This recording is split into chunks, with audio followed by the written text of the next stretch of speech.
दोस्तों, आज हम इस वीडियो में एक poem the love song of J Alfred को डिस्कस करेंगे।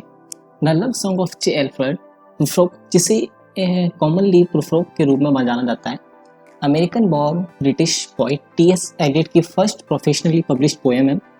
एलियट ने 1910 में प्रुफ्रोक को लिखना स्टार्ट किया और जून 1915 में फर्स्ट टाइम पब्लिश किया था। The love song of J. Alfred Prufrock by T.S. Eliot is a modest poem narrated by the middle-aged man named Prufrock. So let's start. T.S. Eliot का The Love Song of J. Alfred Prufrock डांटे के inferno के एक epigraph से शुरू होता है, जो निराशा और कैंडर दोनों का टोन सेट करता है। निंदा करने वाला भ्रष्ट राजनेता गुइडो द माइटेफ्रेल्डो टेंटो को बताता है कि वह अपनी पापी कहानी को विभाजित करेगा, क्योंकि उसे डाउट है कि डांटे कभी भी मॉर्टल यानी नश्वर दुनिया में लौट आएगा। शुरुआती लाइन में हमें जाने दो तुम और मैं, प्रुफ्रोक रीडर को अपनी स्टोरी सुनने के लिए इनवाइट करता है, क्योंकि यह डाउट, फेलियर और बर्बादी के साथ है। द यू यानी कि आप, Prufrock addressing is both an unnamed companion as well as a reader of the poem.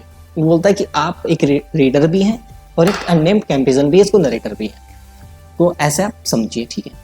प्रुफ्रोक move through a London landscape where the evening is spread out against the sky like a patient eats upon a table.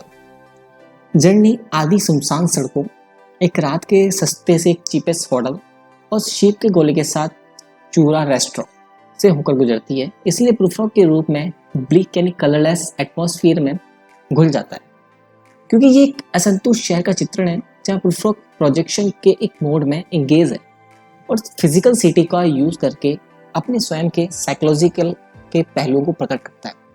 जब प्रुफ्रोक describe करता है street that follow like a tedious agreement of insidious intent to lead you to an overwhelming questions, वह अपने शहरी परिवेश में अपनी मानसिक प्रक्रियाओं की गूंज देखता है, एक आवर्ती जुनून के रूप में भारी सवालों के आंकड़ों, एक जो अपने विचारों पर इतना झूठ बोलता है कि प्रुफ्रोक की इमेजिन है कि the street he walk down lead to that very questions. The mystery of the questions, यह क्या है, give the poem an added population. Prufrock ने यह बताने से इनकार कर दिया कि let us go and make our visit. Prufrock हमें ब्रीफली एक फेस्टिव पार्लर में लाता है, वेयर वुमन कम, और माइकल एंजेला की बात करती है। This location seems to be the visit, लेकिन ये फिल्टिंग साबित होता है क्योंकि उसका ध्यान एक बाहरी दृश्य पर लौटता है और उसे एक पीला बिल्ली जैसा स्मोक खिड़की के शीशे पर अपनी पीठ रगड़ता है। Prufrock fall into a meditation, खुद को याद दिलाता है कि indeed there will be time, लेकिन यह नहीं कहता कि वह इस तरह से सांत्वना की इच्छा क्यों रखता है। Nor is it clear what he desire to do with time, for Prufrock's aims are skated and abstract. Time to prepare a face to meet the face that you meet, time to murder and create, and time yet for a 100 indecision. उसके पास act करने के लिए limited time है, लेकिन वह कम से कम समय और कम करने की इच्छा रखता है। The scene suddenly shift back to the parlour of woman talking of Michelangelo. By this point कविता की कथा संरचना अधिक खंडों की एक श्रृंखला है, केवल उसे कमरे में जुड़ी हुई है, क्योंकि उस कमरे में जुड़ी हुई है जिससे वे प्रुफ्रोक की चेतना से दूर है। प्रुफ्रोक सीढ़ी चढ़ना शायद उसी पार्लर में है जबकि चल रहा है विचार विमर्श, वहीं पर करता है, लेकिन उसे डर है कि वे कहेंगे उसके बाल कैसे पतले हो रहे हैं। प्रुफ्रोक is unsure both about his appearance and about the questions of whether he dare disturb the universe. Prufrock then shift into a mode of a world weirdness.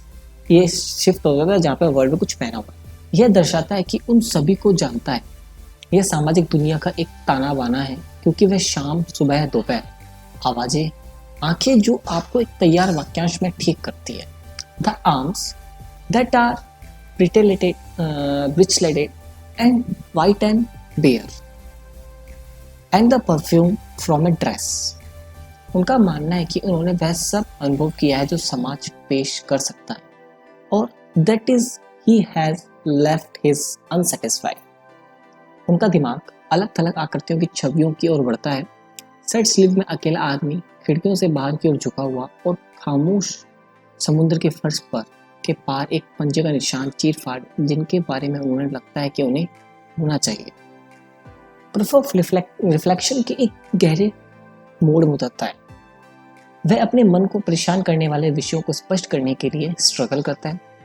He tries, वह पूछ रहा है, क्या मुझे चाय और केक के बाद और आइस लेनी चाहिए? क्या इस संकट को पलने के लिए मजबूर करने की ताकत है? अपने भारी सवाल के साथ प्रूफ अपने संकट का नाम नहीं देता या नहीं कर सकता। हालांकि वह यह कहते हुए धार्मिक भाषा का उपयोग कर रहा है, मैं रोया और उपवास किया, रोया और प्रार्थना की। मैं कोई पैगंबर नहीं और कोई बड़ी बात नहीं है। One point of clarity is that death is central of his dilemma, for he has seen to a strange footman hold my coat and sneaker, and in short, I was afraid. एक अलग थलग अर्थ है कि मौत के चेहरे में वो जानना चाहता है कि यह सब क्या है। वह इस इच्छा व्यक्त करता है कि एक गेंद में ब्राह्मण को निचोड़ने के लिए जैसे कि इसे कुछ भी भारी सवाल और ले जाने के लिए।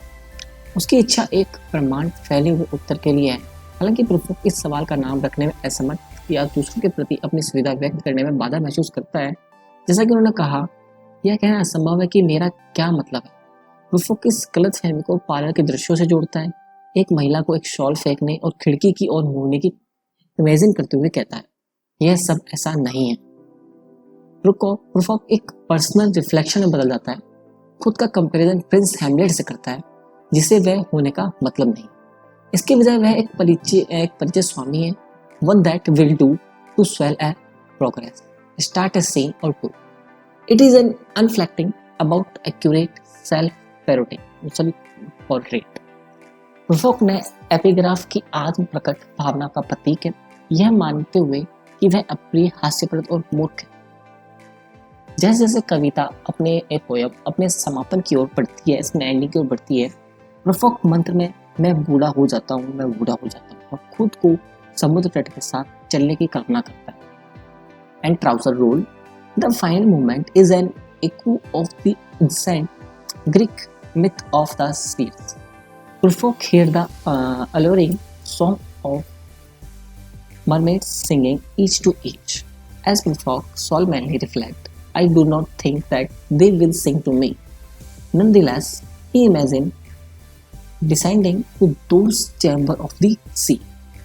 तक उतरने की कल्पना करता है जब तक कि मानवीय आवाजें हमें जगाती है और हम डूब जाते हैं, उसमें डूब जाते हैं। जिस तरह से मौत के बारे में प्रूफ ने आशंका जताई है, उसमें अंतिम छवि उल्लेखनीय है। इसमें हम भी शामिल हैं, इन दी ब्रैकेट हम यानी you, we are in the included.